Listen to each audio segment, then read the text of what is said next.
ড্রোনই কি রাশিয়ার কাছে যুদ্ধের জন্য প্রধান অস্ত্র হয়ে উঠছে? কারণ ইউক্রেনের বিরুদ্ধে যুদ্ধে ৮১,০০০ ড্রোন ব্যবহার করেছে রাশিয়ার সামরিক বাহিনী। কিন্তু পুতিনের সামরিক বাহিনী এত ড্রোন কোথায় পেল? আর যুদ্ধের ময়দানে এসব ড্রোন কেমন সাফল্য পাচ্ছে? প্রায় ৪ বছর ধরে ইউক্রেনের বিরুদ্ধে লড়ছে রাশিয়ার সৈন্যরা।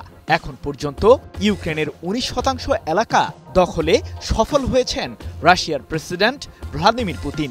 যুদ্ধের ময়দানে সৈন্যের ক্ষয়ক্ষতি কমিয়ে আনতে ড্রোন হামলার সংখ্যা বৃদ্ধি করেছে রাশিয়ার সামরিক বাহিনী। সাম্প্রতিক সময়ে ইউক্রেনের বেশ কিছু জ্বালানি কেন্দ্রে স্বল্প মূল্যের ড্রোন দিয়েই হামলা চালায় মস্কো। ইউক্রেনের সশস্ত্র বাহিনীর প্রকাশিত এক জরিপে দেখা গেছে ২০২২ সালের ২৪ ফেব্রুয়ারি দেশটিতে রাশিয়ার পূর্ণমাত্রার সামরিক অভিযান শুরুর পর থেকে এখন পর্যন্ত রাশিয়ার ছোড়া ৮১,২৮৬টি ড্রোনকে ভূপাতিত করেছে ইউক্রেনের প্রতিরক্ষা বাহিনী। অর্থাৎ প্রায় ৪ বছরের এই যুদ্ধে এই ৮১,০০০ আত্মঘাতী ড্রোনই ইউক্রেনের নির্দিষ্ট লক্ষ্যবস্তুতে হামলা চালাতে ব্যর্থ হয়।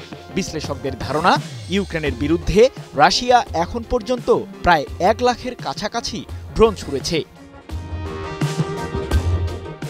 এদিকে ইউক্রেনের সামরিক বাহিনী এখন পর্যন্ত রাশিয়ার ২৩,৫৯১টি সাঁজোয়া যানকে ধ্বংস করতে সফল হয়েছে।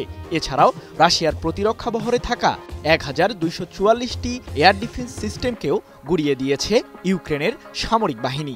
১৬ নভেম্বর এক প্রতিবেদনে বিষয়টি নিশ্চিত করেছে ইউক্রেনের সংবাদ মাধ্যম দ্য কিয়েভ ইন্ডিপেন্ডেন্ট।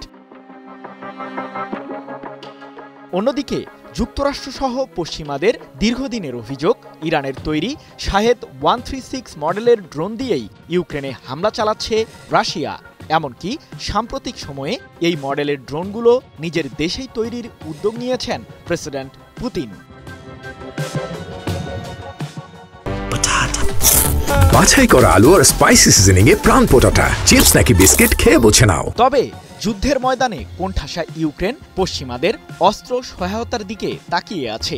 যদিও ইউরোপীয়রা পশ্চিমা সামরিক জোট ন্যাটোর মাধ্যমে প্রায় ৫০০ মিলিয়ন মার্কিন ডলার মূল্যের অস্ত্র সহায়তা প্যাকেজ ইউক্রেনের জন্য ঘোষণা করেছে। ধারণা করা হচ্ছে শীঘ্রই এই অস্ত্রগুলো যোগ দেবে ইউক্রেনের সামরিক বহরে। সৃজন মাহমুদ, নিউজ 24।